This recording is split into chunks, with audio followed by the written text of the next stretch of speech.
ಶಾಂತಿ ಸಭೆಯನ್ನು ಕರೆದಿದ್ದೀವಿ.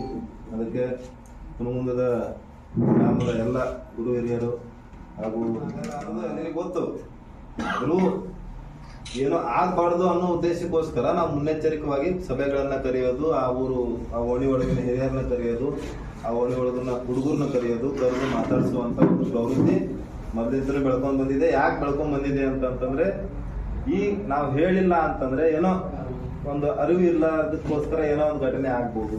ಆ ಘಟನೆಯಿಂದ ಮತ್ತೆ ಇನ್ನೊಂದು ಘಟನೆ ಬೆಳ್ಕೊಂಡು ಹೋಗ್ಬಾರ್ದು. ಮತ್ತು ಅದು ಆಮೇಲೆ ಅವರಿಗೆ ಅದರದ್ದು ಏನೋ ಮತ್ತೆ ಅವ್ರಿಗೆ ಅದ್ರ ಶಾಪ ತರಬಾರ್ದು. ಇಲ್ಲ ಅದರಿಂದ ಮತ್ತೆ ಕಾನೂನು ಮತ್ತೆ ಎಚ್ಚರಿಕೆ ಕೊಡುತ್ತೆ, ಮತ್ತೆ ಕಾನೂನು ತನ್ನ ಕ್ರಮಗಳನ್ನು ಕೈಗೊಳ್ಳಬೇಕಾಗ್ತದೆ. ಅದಕ್ಕೋಸ್ಕರ ಈ ಸದ್ಯಕ್ಕೆ ನಮ್ಮ ಹುನಗುಂದೊಳಗೆ ಏನು ಮೊನ್ನೆ ಗಲಾಟೆಗಳಾದವು, ಆಮೇಲೆ ಕೇಸ್ಗಳಾದವು, ಆಮೇಲೆ ಈ ರೀತಿ ಪ್ರವೃತ್ತಿಗಳು ಬೆಳ್ಕೊಂತ ಬರ್ತಾ ಇರೋದ್ರಿಂದ ನಾವು ಸ್ಪಷ್ಟವಾಗಿ ನಮ್ಮ ಡಿಪಾರ್ಟ್ಮೆಂಟ್ ಅಂತ ಹೇಳಕ್ ಇಷ್ಟಪಡ್ತೀವಿ, ಜಾತ್ರೆ ಒಳಗೆ ಯಾವುದೇ ಗಲಾಟೆಗಳು ಆಗೋಂಗಿಲ್ಲ.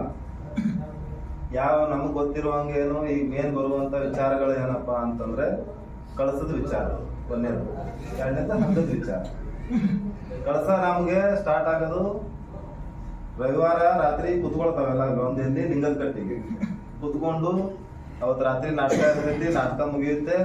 ಮತ್ತೆ ಬೆಳಿಗ್ಗೆ ನೆಕ್ಸ್ಟ್ ಸೋಮವಾರ ಮಧ್ಯಾಹ್ನ 3 ಗಂಟೆಗೆ ಎಲ್ಲ ಕಳಸ ಹೇಳ್ತಾವು. ಹಗ್ಗನೂ ಅದೇ ಸೇಮ್ ಟೈಮಿಗೆ ಮೆಗಿಲ್ಪೆಟ್ಟಿ ಅಂತ ಹೇಳುತ್ತೆ. ಬಟ್ ಈ ವರ್ಷ ನಾವು 1 hour ಬಿಫೋರ್ ಪ್ಲಾನ್ ಮಾಡ್ಕೊಳ್ಬೇಕು. ಏನಂತ, ಕಳಸ ಹೇಳೋದು 2 ಗಂಟೆಗೆ ಹೇಳ್ಬೇಕು, ಅತ್ತ ಮೇನ್ ಟೈಮು ಹಗ್ಗನೂ 2 ಗಂಟೆಗೆನೆ ಎದ್ದಿರ್ಬೇಕು. ಅದನ್ನ ನಮ್ಮ ಡಿಪಾರ್ಟ್ಮೆಂಟ್ ನಮ್ಮ ಸಿಬ್ಬಂದಿಗಳನ್ನ ಹಗ್ಗದ ಜೊತೆಗೆ ಜಾಸ್ತಿ ಜನನ ಹಾಕೊಂಡಿರ್ತೀವಿ. ಯಾಕಂತಂದ್ರೆ ಯಾವಾಗ ಹಗ್ಗ ಬರುತ್ತೆ ಅವಾಗ ತೇರು ಎಳಿಯೋದು. ಕಳಸ ಬಂದ್ರು ಹಗ್ಗ ಬರ್ಲಿಲ್ಲ ಅಂದ್ರೆ ತೇರು ಎಲ್ಲಿ ಎಳೆಯಕ್ಕಾಗುತ್ತೆ. ಅದಕ್ಕೆ ಹಗ್ಗ ತಗೊಂಡ್ಬರಕ ನಮ್ಮ ಸಿಬ್ಬಂದಿಗಳನ್ನ ಜಾಸ್ತಿ ಹಾಕಿರ್ತೀವಿ. ಹಗ್ಗ ತಗೊಂಡ್ಬರ್ತೀರಿ, ಕಳಸ ಬರ್ತದ, ತೇರೆಲ್ಲ ಹಾಕೈತಿ, ವಾಪಸ್ ಹೋಗಿ ಹಗ್ಗದ ಕೂಡ ಡಿಜೆ ಹಚ್ಚೋದು ಪ್ರವೃತ್ತಿ ಐತಿದ್ವಿ. ನನಗೂ ಗೊತ್ತಿರ್ಲಿಲ್ಲ, ಹೋದ ವರ್ಷ ಅದು. ಆ ಡಿಜೆ ಹಚ್ಚಿದಾಗ ಆ ಡಿಜೆ ಹಚ್ಕೊಂಡ್ ಹೋಗೋ ಮುಂದ ಮತ್ತ ಅವ ಇವ ಏನೋ ಅಂದ ಅಂತ ಜಗಳಗಳ ಆಗೋದು ಬೇಡ. ನಾವು ಅಲ್ಲಿ ಸ್ಥಾನಿಕವಾಗಿ ನಾವು ಇರ್ತೀವಿ, ನಮ್ಮ ಸಿಬ್ಬಂದಿಗಳು ಇರ್ತಾರ. ಬಟ್ ಈಗ ಅಣ್ಣ ಹೇಳಿದ್ರು ಆ ಪ್ರಕಾರ ಯಾವ್ದೇ ಒಂದು ಸಣ್ಣ ಜಗಳ ಬರ್ತಿರ್ತೈತಿ, ಒಂದ್ ಸಣ್ಣ ಮಧ್ಯೆ ಯಾಕಲೇ ಏನ್ಲೇ ಅಂತಂದಿರ್ತಾನ, ಅದನ್ನ ದೊಡ್ಡದ್ ಮಾಡ್ಕೊಂತ ಕುಂತ ದೊಡ್ಡದಾಕೋತ ಹೋಗ್ತೈತಿ. ನೀವು ಹಿರಿಯರು ಇರ್ತೀರಿ, ಯಾರೋ ಇದ್ದವ್ರು ನೋಡಿದವ್ರು ಯಾರೋ ಇದ್ರು ಅವ್ರನ್ನ ಕರ್ಕೊಂಡು ಮಾತಾಡಿಸ್ಬೇಕು. ಎಲ್ಲ ಏನಾಯ್ತು ನಡಿ ಅಂತೇಳಿ ಹೇಳಿ ಕಳಿಸಿದ್ರೆ ಹೋಗ್ತಾರ. ಇಲ್ಲ ಇಮಿಡಿಯೇಟ್ ಆಗಿ ನಮ್ಮವ್ರು ಯಾರೋ ಪೊಲೀಸರು ಇದ್ರೆ ಅವ್ರಿಗೆ ಹೇಳಿದ್ರು ಅವ್ರು ಹೇಳಿ ಕಳಿಸುವಂತ ವ್ಯವಸ್ಥೆ ಮಾಡ್ತಿರ್ತಾರ. ಯಾವಾಗ ನಾವು ಅದು ನನಗೆ ಬೇಡ ಅಂತೇಳಿ ನನ್ನ ಜವಾಬ್ದಾರಿಯನ್ನ ಬಿಟ್ಟೆ ಅಲ್ಲಿಗೆ ಏನಾಗುತ್ತೆ, ಬಿಡು ನನಗೆ ಹಾಕ್ಬೇಕು ಅಂತೇಳಿ ನಾವ್ ಅಂದಿವಿ ಅಂದ್ರೆ ನನ್ನ ಬಾಜುಕಿದ್ದವನು ಅದನ್ನೇ ನಾವ ಅಂತ ನಮ್ ಜನ ನಿಧಾನಕ್ಕೆ ಬರ್ತಾರ. ಕರೆಕ್ಟ್ ಟೈಮ್ ತೇರು ಎಳಿದ್ರು ಒಂದು ಟೈಮ್ ಫಿಕ್ಸ್ ಮಾಡಿಬಿಟ್ರೆ ಬಹಳ ಸಂತೋಷ. ಯಾಕಂದ್ರೆ ಪ್ರತಿ ವರ್ಷ ಇದೇ ದಿವಸ ಎಳಿತೀವಿ ನಾವು ಶ್ರಾವಣದಾಗ. ಅಂದ್ರೆ ಬೆಳಕು ಎಷ್ಟೊತ್ತಿರ್ತದೆ ಅನ್ನೋದು ನಿಮ್ಗೆ ನಮಗೆ ಗೊತ್ತೈತಿ. 7ರವರೆಗೂ ಬೆಳಕಿರ್ತದೆ.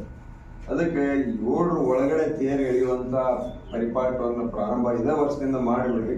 ಅದು ಮುಂದಿನಿಂದ ನಿರಂತರವಾಗಿ ಅದೇ ರೀತಿ ನಡ್ಕೊಂಡು ಹೋಗ್ತೀವಿ.